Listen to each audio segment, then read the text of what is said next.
अंतरिक्ष में जाने वाली पहली भारतीय महिला कल्पना चावला, जिन्होंने अपने जीवन में 2 बार स्पेस मिशन की उड़ान भरी। पहली उड़ान तो सफल रही थी, लेकिन दूसरी बार स्पेस से लौटते समय धरती से उतरने से कुछ ही मील दूरी पर एक ऐसा घटना घटी जिससे स्पेस शटल के साथ साथ उनमें सवार सभी एस्ट्रोनॉट्स आग के गोले में तब्दील हो गए। आखिर उस दिन स्पेस शटल के साथ ऐसा क्या हुआ था और क्या नासा को इस घटना की खबर पहले से ही पता था और कल्पना चावला की मौत कैसे हुई थी?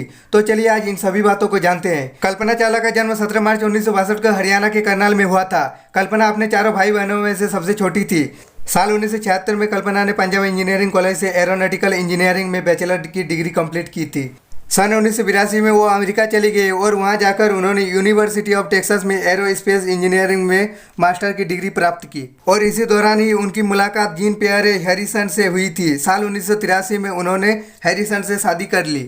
1988 में यूनिवर्सिटी ऑफ कोलोराडो बोल्डर से एरोस्पेस इंजीनियरिंग में पीएचडी की और उसी साल उन्होंने नासा के साथ काम करना शुरू कर दिया था। साल 1991 में उन्हें सिटीजनशिप मिल गई। कल्पना ने पहली उड़ान 19 नवंबर 1997 को अमेरिका के स्पेस सेंटर से भरी, जिनमें कल्पना चावला सहित 6 क्रू मेंबर सवार थे। 15 दिन 16 घंटे बिताने के बाद 5 दिसंबर 1997 को धरती पर सफलतापूर्वक वापस भी आ गई, जिसमें वो अंतरिक्ष में जाने वाली पहली भारतीय मूल की महिला बन गई। पिछले मिशन की कामयाबी को देखते हुए नासा ने कल्पना चावला को अपने दूसरे स्पेस मिशन के लिए सन 2001 में फिर से सेलेक्ट कर लिया, लेकिन इस स्पेस शटल में बार बार खराबियों के कारण लगभग 18 बार इसकी लॉन्च डेट आगे बढ़ाया गया, जिससे करीब 2 साल गुजर गए और फिर वो दिन आया 16 फरवरी 2003, जिस दिन कोलंबिया स्पेस शटल ने फ्लोरिडा के केनेडी स्पेस शटल ने अपनी 28वीं और आखिरी उड़ान भरी।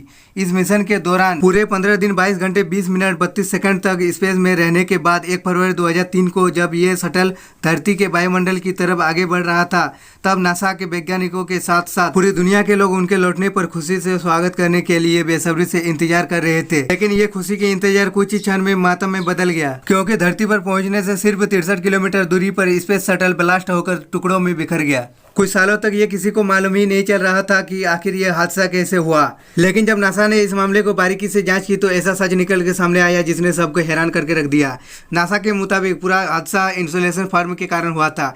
इंसुलेशन फर्म आखिर होता क्या है, सरल भाषा में जानते हैं। इंसुलेशन फर्म रॉकेट के टैंक में लगाया जाता है ताकि बाहर की गर्मी अंदर ना आ सके। जब ये स्पेस शटल लॉन्च किया जा रहा था, तब टैंक से जुड़ा इंसुलेशन फर्म का एक टुकड़ा टूटकर प्लेन के लेफ्ट विंग से जाकर टकरा गया था, जिसके कारण स्पेस शटल के विंग में लगभग 8 से 10 इंच का गहरा छेद हो गया था। बम की टूटने वाली घटना को नासा के मैनेजमेंट ने देख लिया था। नासा इस बात को समझ गई थी कि स्पेस शटल के सभी क्रू मेंबर सुरक्षित नहीं लौटेंगे, लेकिन फिर भी नासा ने क्रू मेंबर से ये बात छिपाई, क्योंकि वो नहीं चाहते थे कि मिशन पर गए क्रू मेंबर घबरा जाए और अपनी जिंदगी के कुछ आखिरी दिन ये सोच सोच के जिए कि हम बहुत जल्द मरने वाले हैं। तो ये थी कल्पना चावला की दुख भरी कहानी। सो वीडियो कैसा लगा कमेंट करके बताइए। जय हिंद दोस्तों।